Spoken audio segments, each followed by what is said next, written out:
going on, guys? Pretty sure you'll see this video July 2nd, 2021. The biggest fine in NFL history for misconduct within a team handed down to Dan Snyder and the Washington football team today, to the amount of $10 million for a toxic workplace and sexual misconduct and sexual harassment that occurred in and around the stadium, the building, and the workplace of the Washington football team over the last decade. So if you're not familiar with the charges, some of the female employees who worked for the team in different roles, whether it be in executive or corporate offices or as reporters and around, complained that there was sexual harassment and sexual misconduct around the team and around the employees and the players and even the upper brass and executives at the team.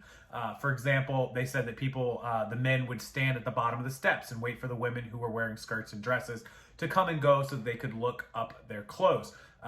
Also, they were told that they had to wear certain outfits and sexually revealing things, that they had to flirt with the men, that they had to present themselves in ways that were sexually demeaning. And there were all kinds of these charges. There were, of course, comments and catcalls and all sorts of things. So the NFL has handed down a $10 million fine to Daniel Snyder, who is a billionaire, of course. Snyder, the pretzel company, Snyder Pretzels, FedEx Field where the Washington football team plays. So definitely $10 million hurts anyone, but I don't think it hurts him very much, especially considering it was reported that he just basically turned a blind eye to this, and that may have actually been involved in some of it.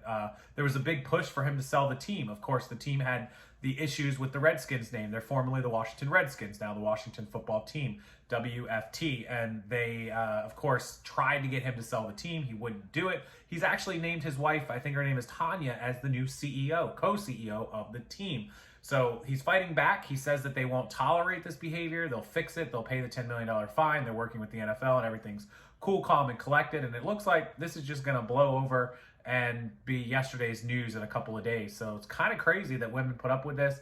And fast forward, he gets to pay, what is essentially a slap on the wrist to him and move on with life and the team and everything else. So we'll keep an eye on the Washington football team, but $10 million fine handed down to Dan Snyder and the team. He will not be fined personally. The team, the business gets to pay that. It is his money, his business, but same.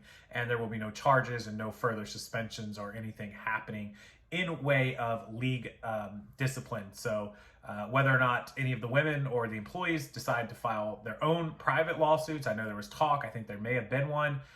We'll have to wait and see if that, and I'll update it on the video or update it on the channel here in a video if anything happens. So appreciate you guys watching as always. Keeping these videos short and sweet for you guys. 3 to 5 minutes seems great. That's all you really need to know about the story. And you can check the link below for a link directly to the news story as always. And you can click that thumb, make it blue, give a like to the video, drop a comment below if you have some kind of opinion, comment, concern, question, anything about this channel, about me, or about this story, down in the comment section below. And if you want to see any more of the future videos, we got the Bomb Squad video, all the rest of the updates to the building collapse, the Trump charges, the Cosby story, everything coming in the next few days, over the next weekend and the holiday. Subscribe to the channel and you'll get notified as soon as all of those pop up. Thank you as always, guys. I appreciate it, and I will see you in the next video.